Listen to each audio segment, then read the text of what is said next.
પ્રણામ. Good morning મિત્રો. પ્રકરણ 5 ભારતના ક્રાંતિવીરો ખૂબ જ મહત્વનું પ્રકરણ આપણે શીખી રહ્યા છીએ ધોરણ 9 માટે. 9મા ધોરણના ઇતિહાસને સમજવા માટે આ પ્રકરણ ખૂબ પાયાનું પ્રકરણ છે.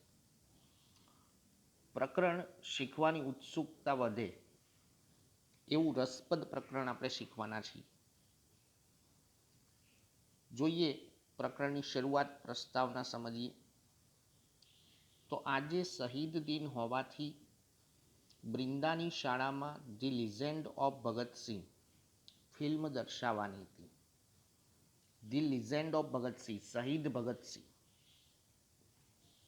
વર્ગ શિક્ષક વર્ગખંડમાં પ્રવેશતા જ એક પંક્તિ બોલ્યા, સરફરોશી કી તમન્ના અબ હમારે દિલ में है, देखना है जोर कितना बाजू ए कातिल में है. આ પંક્તિ બોલ્યા બાદ વર્ગ શિક્ષકે ભારતના વીર ક્રાંતિકારીઓ વિશે જણાવ્યું, વિદ્યાર્થીઓને એ વિશે માહિતગાર કર્યા. તો આપણા દેશની સ્વરાજ્ય યાત્રાના લાંબા ગાળામાં નામી અનામી અનેક શહીદો થયા છે. ઘણા શહીદોએ બલિદાન આપ્યું છે સ્વરાજ્ય મેળવવા માટે. 1857ના સ્વાતંત્ર્ય સંગ્રામ પછી દેશમાં અંગ્રેજ સરકાર સામે વ્યક્તિગત રીતે કે સંગઠન કરીને હથિયાર ઉપાડનાર વીરોની મર્દાનગીની કથાઓ આજે પણ ગર્વથી યાદ કરવામાં આવે છે.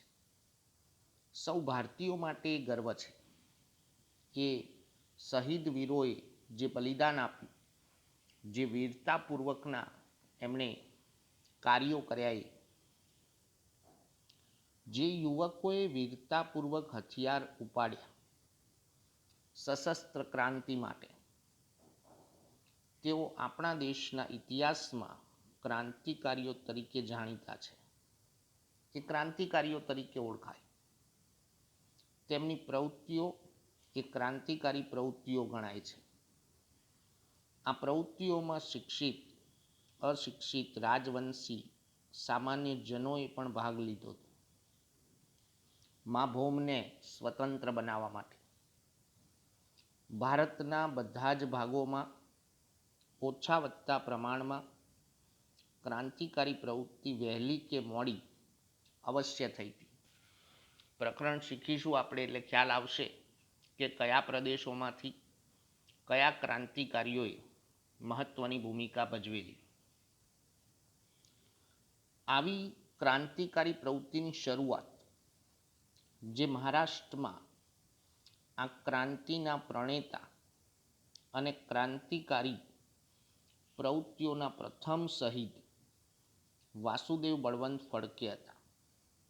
ક્રાંતિકારી પ્રવૃત્તિની શરૂઆત કરનાર અને પ્રથમ શહીદી મેળવનાર વાસુદેવ બળવંત ફડકે.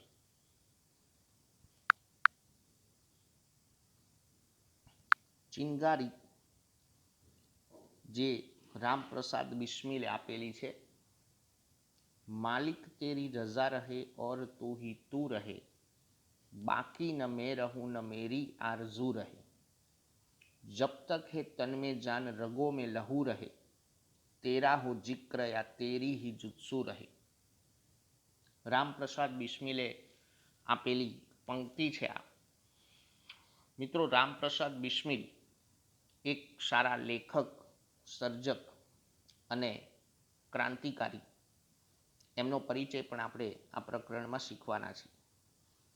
બાજુમાં ક્રાંતિની મશાલ બતાવી છે, ક્રાંતિનું પ્રતીક છે આ. તો સૌથી પહેલા આપણે વાસુદેવ બળવંત ફડકે વિશે પરિચય મેળવીએ. ભારતમાં ક્રાંતિકારી પ્રવૃત્તિના સૌ પ્રથમ શરૂઆત કરનાર વાસુદેવ બળવંત ફડકે. તેઓ પુણેમાં નોકરી કરતા હતા.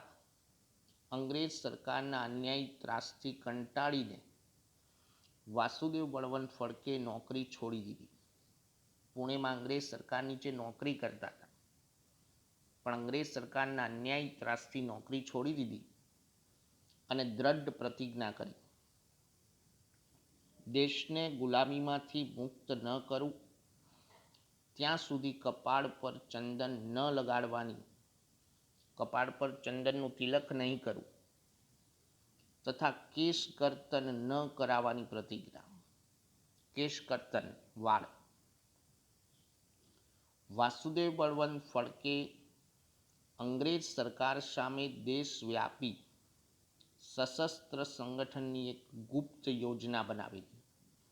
સશસ્ત્ર ક્રાંતિકારી પ્રવૃત્તિથી અંગ્રેજ સરકારને ભારતમાંથી દૂર કરવા માટે એક આખી ગુપ્ત યોજના બનાવી. અંગ્રેજ સરકારે ફડકેના માથા માટે ₹4000નું ઇનામ જાહેર કર્યું હતું. માથા માટે એટલે કે એમની હત્યા માટે. વાસુદેવ બળવંત ફડકે અંગ્રેજ થાણા પર હુમલા કરવા, સરકારી તિજોરીઓ લૂંટવી, બંદૂકો ચલાવવાની તાલીમ આપતા. અંગ્રેજ પોલીસ થાણા ઉપર હુમલો કરવો, સરકારી તિજોરીઓ લૂંટવી કે બંદૂકો ચલાવવાની તાલીમ આપતા અન્ય ક્રાંતિકારીઓને. અંગ્રેજ સરકાર ફડકેની ક્રાંતિકારી પ્રવૃત્તિઓથી ચોંકી ઉઠેલી, સ્તબ્ધ થઈ ગયેલી અંગ્રેજ સરકાર. તેણે કોઈ પણ ભોગે ધરપકડ કરવાનો આદેશ આપ્યો. કોઈ પણ ભોગે વાસુદેવ બળવંત ફડકેની ધરપકડ થવી જોઈએ, પણ એ સહેલું નહોતું.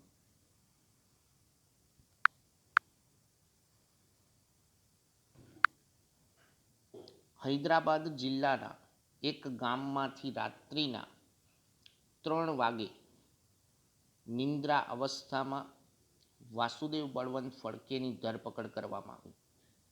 હૈદરાબાદમાંથી જેલમાં પૂર્યા તો જેલની દિવાલ કૂદીને ભાગ્યા. 25 કિલોમીટરની દોડ પછી પકડાયા. જેલમાં તેમના પર અત્યાચારો થયેલા અને ફેબ્રુઆરી 1883માં એડન જેલમાં એમનું અવસાન. મિત્રો, જ્યારે પરિચય પૂછાય તો ત્યારે પાઠ્યપુસ્તકમાં આપેલી આ જે અન્ય વિગતો છે, આટલું જાણોમાં, એ પણ લખવાથી આપણે એક સારી રજૂઆત કરી શકીએ.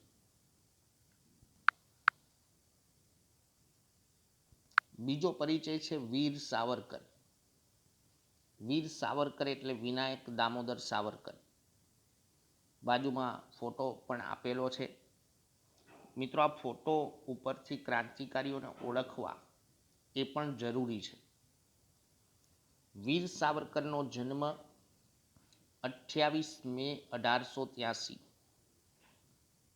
ફેબ્રુઆરી 1883માં વાસુદેવ બળવંત ફડકેની શહીદી અને 28 મે 1883 ના રોજ વીર સાવરકરનો જન્મ. મહારાષ્ટ્રના નાસિક જિલ્લાના ભગુર નામના ગામમાં જન્મ.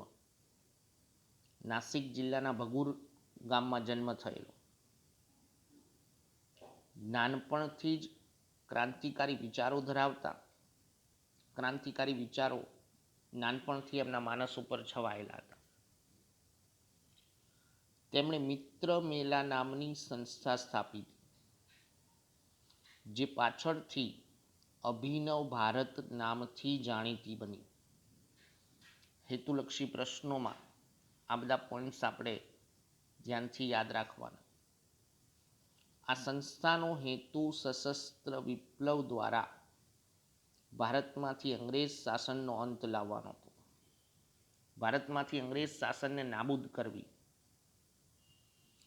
વીર સાવરકરે ભારતમાં વિદેશી કાપડની સૌ પ્રથમ હોડી કરેલી.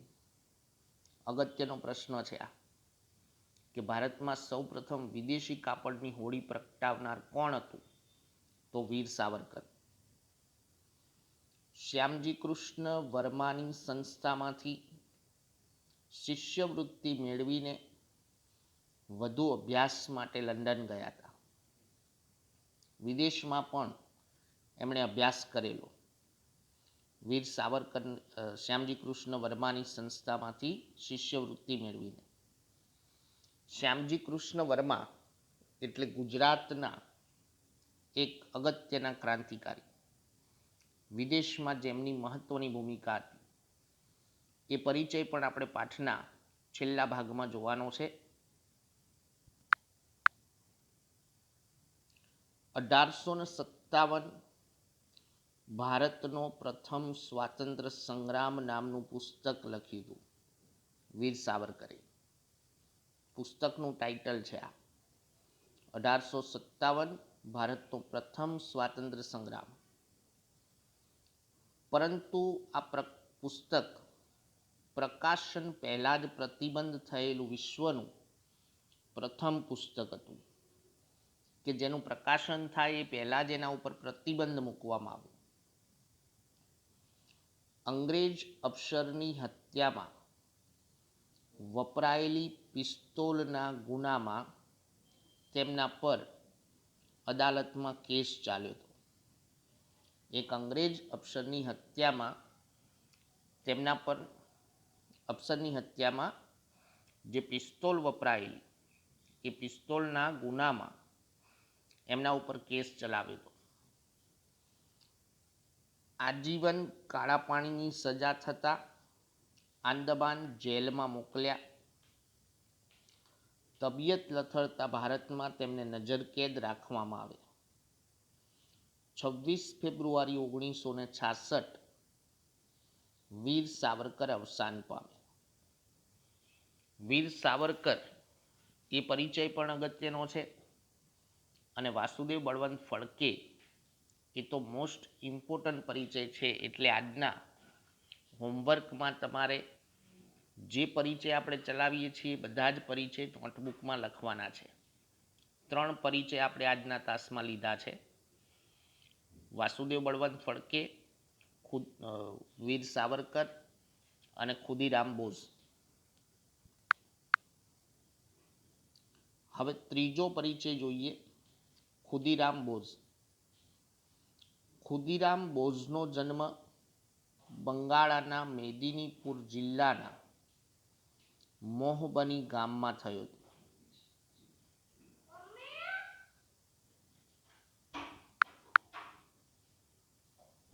બંગાળના મેદિનીપુર જિલ્લાના મોહબની ગામમાં 3/12/1889 રોજ ખુદીરામ બોઝનો જન્મ થયો હતો. 3/12/1889.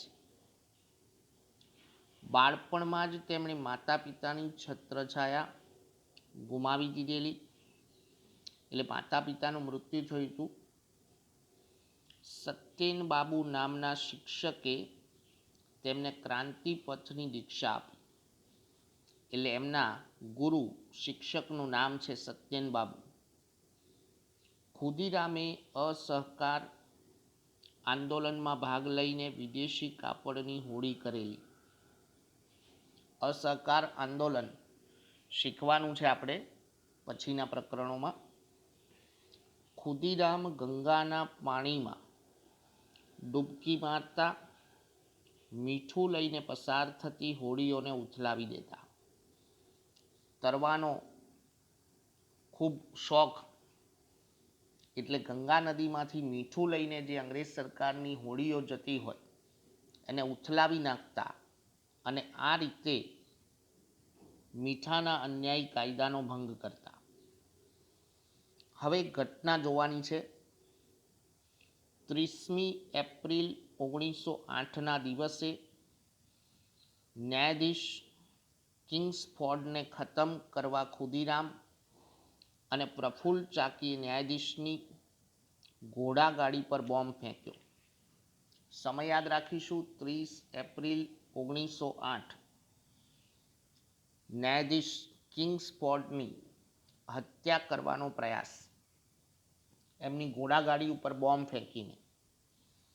ગાડીમાં બેઠેલા વકીલ કેનેડીના પત્ની અને પુત્રી મરી ગયા. વાસ્તવમાં ઘોડાગાડીમાં વકીલ કેનેડીના પત્ની અને પુત્રી હતા, એમનું મૃત્યુ થયું. ન્યાયાધીશ કિંગ્સફોર્ડ બચી ગયા, પણ ન્યાયાધીશ કિંગ્સફોર્ડની હત્યા કરવાનો પ્રયાસ કર્યો હતો. એટલે અંગ્રેજ સરકાર ખુદીરામ બોઝ અને પ્રફુલ્લ ચાકીને પકડવા માટે તૈયાર હતી.